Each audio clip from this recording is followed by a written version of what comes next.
श्री मुक्तीश्वर महादेव पूर्व के रथांतर कल्प में मुक्ति नामक एक ब्राह्मण रहा करते थे। वह महाकाल वन में भगवान महाकाल के निकट जहाँ मुक्तिलिंग स्थित है, इस मुक्तिलिंग के समीप उन्होंने 13 वर्ष तक कठिन तप किया। एक दिन वह महापातकनाशक महानदी शिप्रा के पास पहुंचे और उन्होंने स्नान तथा जप समाप्त करा। तभी वहाँ उन्होंने एक लाल आंख वाले भीषण धनुषधारी शिकारी को देखा। वो शिकारी उनसे कहता है कि मैं इस वस्त्र के लिए जो तुमने धारण किए हैं, इसके लिए तुम्हारा वध करूंगा।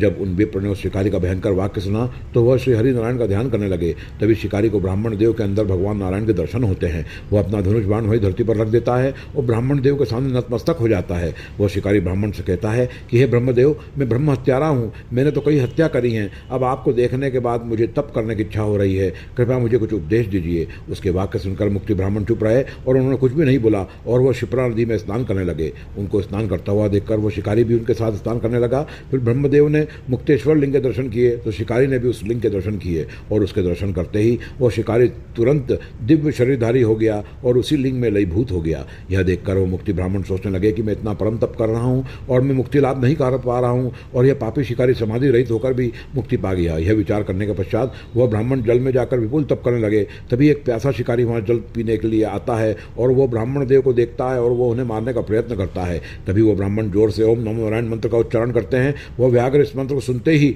तत्काल मृत हो जाता है और दिव्य वस्त्रधारी दिव्य आभूषण द्वारा भूषित होकर एक रमणीय पुरुष मूर्ति धारण करके ब्राह्मण देव से कहने लगा कि हे ब्रह्मदेव, आज मैं आपकी कृपा से श्राप मुक्त हो गया हूँ। अब मैं बैकुंठ की ओर प्रस्थान कर रहा हूँ। उस पुरुष का वचन सुनकर ब्राह्मण ने उससे पूछा कि हे पुरुषोत्तम, तुम कौन हो? तब उस पुरुष ने कहा कि मैं पूर्व जन्म में एक श्रेष्ठ राजा था, मेरा नाम दीर्घबाहु था। मैं प्रतापी एवं वेद शास्त्रों का ज्ञाता था, लेकिन मैं ब्राह्मण विरोधी था। एक बार ब्राह्मणों को मैंने अपमान कर रहा था, तब ब्राह्मणों ने क्रोध युक्त होकर मुझे शाप दे दिया कि तुम क्रूर व्याघ्र हो जाओ। यह सुनकर मैंने ब्राह्मणों से क्षमा याचना करी तो उन्होंने मेरे श्राप विमोचन का उपाय बताया कि तुम जब व्याघ्र की योनि में होगे तब एक ब्राह्मण शिप्रा में स्नान करने आएंगे और जब तुम उन्हें मारने के लिए पकड़ोगे तब वो जोर से नमो नारायण मंत्र बोलेंगे, तभी तुम्हारा श्राप खत्म हो जाएगा। फिर तुम उन ब्रह्मदेव को मुक्तेश्वर लिंग के बारे में उपदेश देना, जिससे वो भी मुक्त हो जाएंगे।